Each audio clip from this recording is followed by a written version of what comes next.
To the Greeks, Troy was a prize to be stolen, but to the rest of the world, Troy was the center of the earth. Sitting at the Hellespont, it controlled the gateway between east and west. It was a metropolis of gold, wind, and commerce.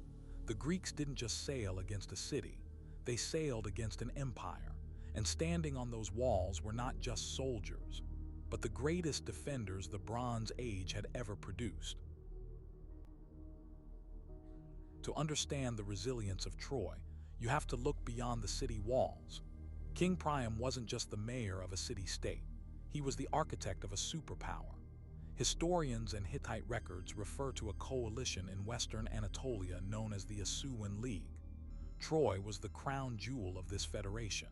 They weren't just defending a palace, they were defending a political order that controlled the trade routes from the Aegean to the Hittite Empire in the east. And the man tasked with holding this fragile alliance together was not the king, it was his son. Hector the Shining Helm. He is the tragic heart of the war. Raised from birth to command, Hector had forged a reputation as one of the finest warriors in the known world long before a single Greek ship appeared on the horizon. But unlike Achilles, who fought for himself, Hector fought for the state. His ambition was grand, to fulfill his father's dream of restoring the Assuwan League under the singular banner of Troy. He was a nation builder forced to become a gatekeeper. The tragedy of Hector is that he saw the train wreck coming. He knew Paris's abduction of Helen was a catastrophic diplomatic error. He voiced his disapproval. He knew it would bring fire to his shores. But when the sails appeared, he didn't abandon his brother. He stood by him. On the battlefield, he was terrifying.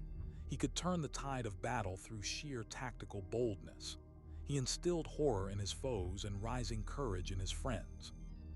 He was the dutiful son who would sacrifice his morality for his loyalty. And for 10 long years, he was the only wall the Greeks couldn't breach.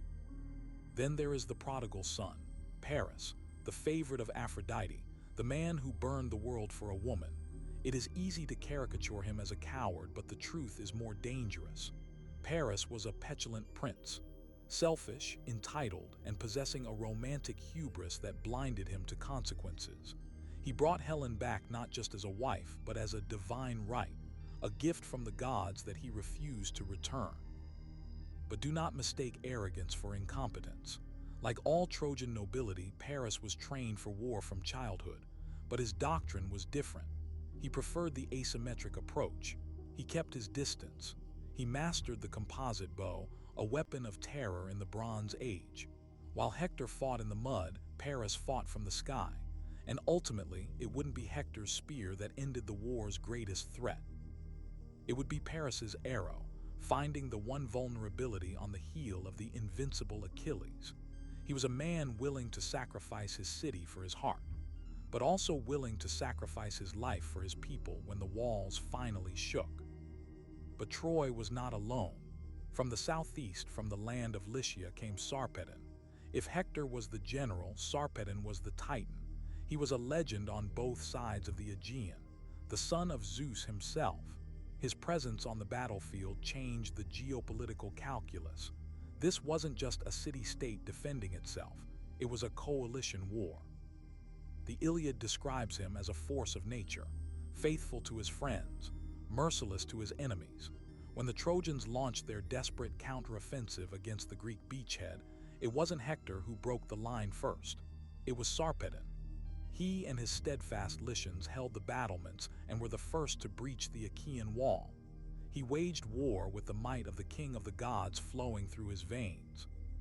He is the reminder that, on the plains of Troy, the Greeks weren't the only ones with monsters in their ranks.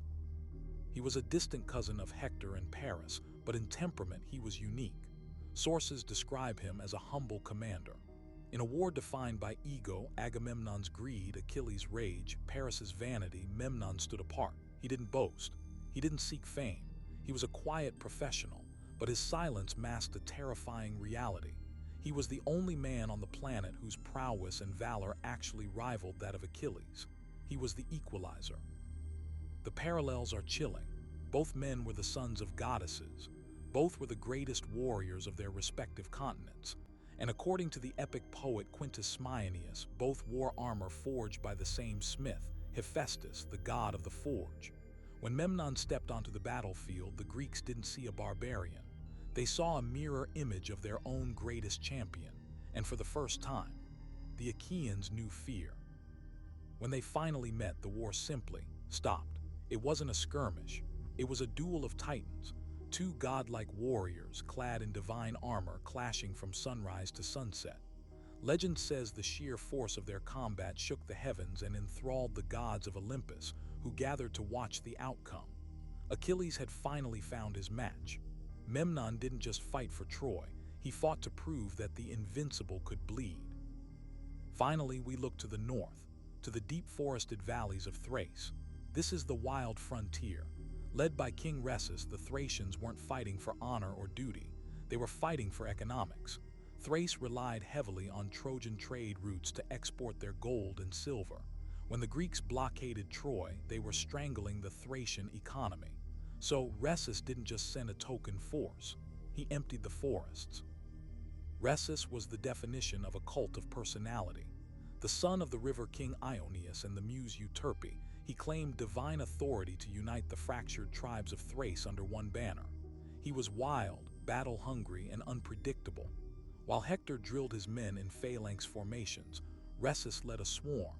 His army was described by the tragedian Euripides as having a vastness that defied comprehension. This wasn't a regiment, it was a migration. But they didn't just bring numbers, they brought speed. The Thracians were masters of the war chariot, pulled by the legendary Thracian steeds, animals rumored to be faster than the wind and fiercer than wolves. These chariots were the panzer divisions of the Bronze Age. They lacked the discipline of the Lycians or the armor of the Myrmidons, but they made up for it with sheer, devastating momentum. They were deployed to break lines, crush morale, and sow chaos. His arrival at Troy was a moment of genuine terror for the Greeks. Rhesus's very appearance was said to sow panic among his foes. He represented the unknown variable. The Greeks had planned for Hector's discipline.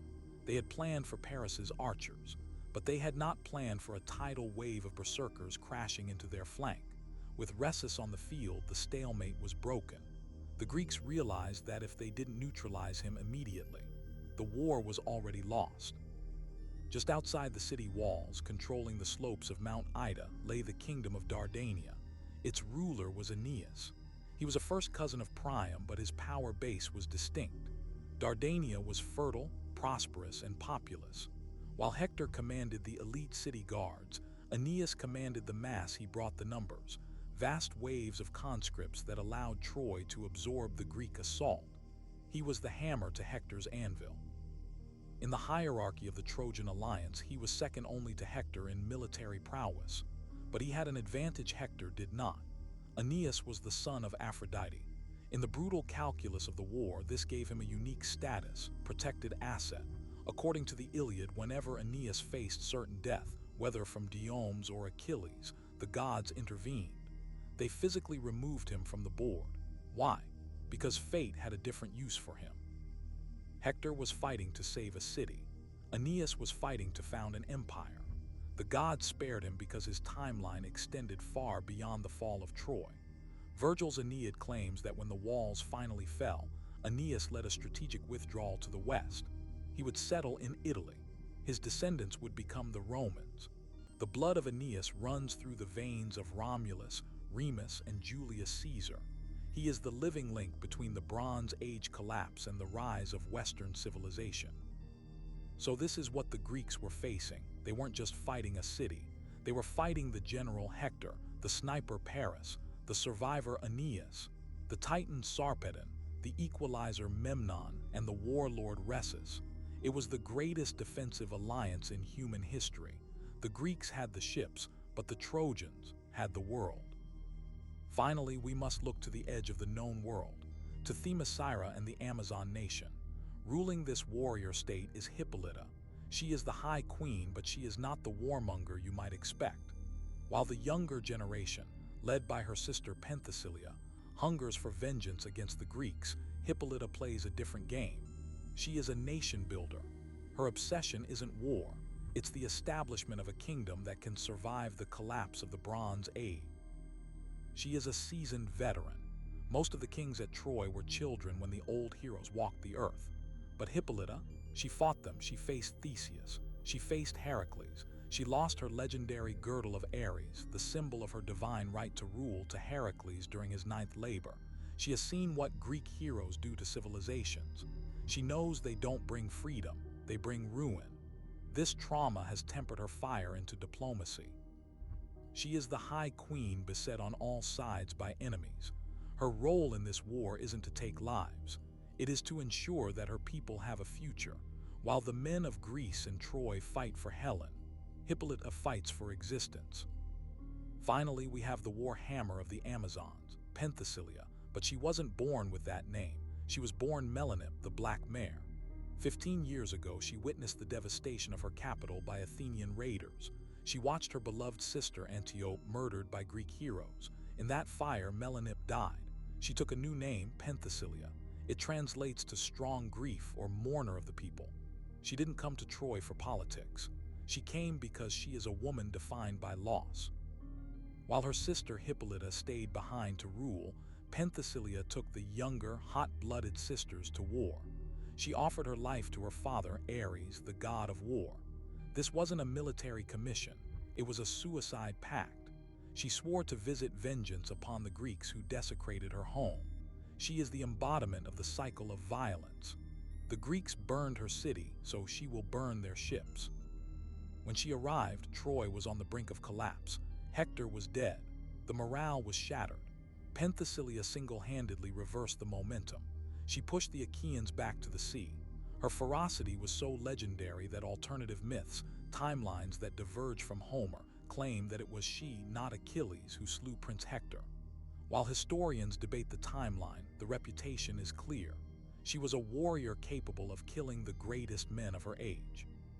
But her story ends in tragedy, as all tales of vengeance do. She eventually crossed blades with Achilles. It was the meeting of two unstoppable forces of rage.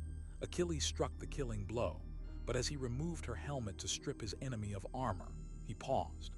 Legend says he fell in love with her in the moment of her death. Not a romantic love, but a recognition. He saw a mirror image of himself, beautiful, violent, and doomed by grief. In killing her, he destroyed the only person who truly understood his pain. The players are locked. From the west, the coalition of iron led by Agamemnon. From the east, the Federation of Gold led by Hector. From the north and south, the warlords and queens of the known world. The politics are over. The diplomacy has failed. The ships are hitting the sand. This is the Trojan War. All right, let's look at the board from the defenders' perspective. While the Greeks are gathering at Aulis, the Trojan alliance is mobilizing across 3 continents. Ground Zero, Troy. This is the command center. Hector and Paris are fortified behind the great walls of Ilion, controlling the straits. Just up the slopes of Mount Ida, we have Dardania. This is Aeneas's territory. He's sitting right on Troy's shoulder, commanding the reserves and the agricultural heartland that feeds the city. Pan south to Lycia. This is Sarpedon's kingdom, a wealthy, independent naval power protecting the southern approach. They are the first line of defense against any Greek ships trying to flank from the south. Go deeper south, past Egypt, Ethiopia. This is Memnon's domain, a client state of the pharaoh, providing Troy with unlimited manpower and elite shock troops from the African continent. Swing north to Thrace. Rhesus is holding the river valleys of the Strymon. He controls the gold mines and the northern trade routes. If the Greeks try to encircle Troy from land, they run right into him. And finally, on the Black Sea coast, the Amazon nation. Penthesilea is mobilizing from Themyscira, while Queen Hippolyta holds the fortified city of Anthea. They secure the east. Look at the spread: north, south, east, and west. The Greeks aren't attacking a city. They are walking into a kill box surrounded by superpowers. Look at the map. Agamemnon had the army, but he didn't have the intel. In a colossal failure of navigation, the great fleet didn't land at Troy. They missed. They landed here in Mysia. Thinking they had reached the Trojan coast, the Greeks began a scorched earth campaign. But they weren't burning Trojan farms. They were attacking their own potential allies. The king of Mysia was Telephus, a son of Heracles. He didn't panic, he counterattacked. From the Trojan perspective, this was the first sign of Achaean weakness. Telephus fought so fiercely that he drove the invaders back to their ships. He killed Thersander of Thebes and humiliated Agamemnon's command. Achilles eventually wounded Telephus, but the damage was done. The Greeks were forced to retreat and regroup. This misadventure bought Troy 8 years of peace while the Greeks licked their wounds in Greece. But here we see the value of Odysseus. The fleet was scattered. The morale was broken. They still didn't know the route to Troy. But Odysseus realized that the oracle regarding Telephus's wound, "He that wounded shall heal," was leverage. He engineered a trade. Achilles healed Telephus with rust from his spear, and in exchange, Telephus gave them the navigational charts to Troy. The Greeks had failed the invasion, but they had secured the map. This time there were no mistakes. The fleet anchored here, Tenedos, an island just a few miles off the Trojan coast, close enough that the Trojans could see the masts of 1,000 ships on the horizon. Agamemnon was done playing games. He secured the island swiftly. But in securing Tenedos, the Greeks made a fatal spiritual error. The island was ruled by Tenes, a son of Apollo. Achilles, ignoring his mother's warnings, killed him. To the Trojans watching from the walls, this was a dark omen, but a hopeful one. Achilles had just declared war on the god of the sun. Apollo was now the enemy of the Achaeans. And at Troy, you do not want the sun god against you. We also saw their ruthlessness. When the famous archer Philoctetes was bitten by a snake during a sacrifice at Tenedos, his wound became infected. The smell was so foul and his screams so constant that Agamemnon ordered him abandoned.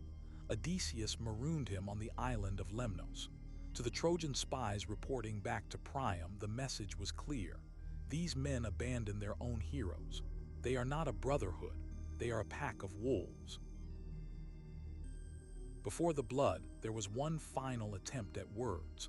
From the staging ground at Tenedos, a diplomatic vessel arrived at Troy. Menelaus and Odysseus walked into the lion's den. They stood before King Priam and the Trojan council. Menelaus demanded his wife and the treasury. Odysseus used his silver tongue to weave arguments for peace. It went poorly. The Trojans didn't just refuse, they were insulted. The assembly nearly turned into a massacre. Several lords demanded the envoys be executed on the spot, a violation of all diplomatic custom. Only the intervention of the elder Antenor, a man of honor, saved their lives. He smuggled them out of the city. As Odysseus sailed back to Tenedos, he knew the truth. The talking was over.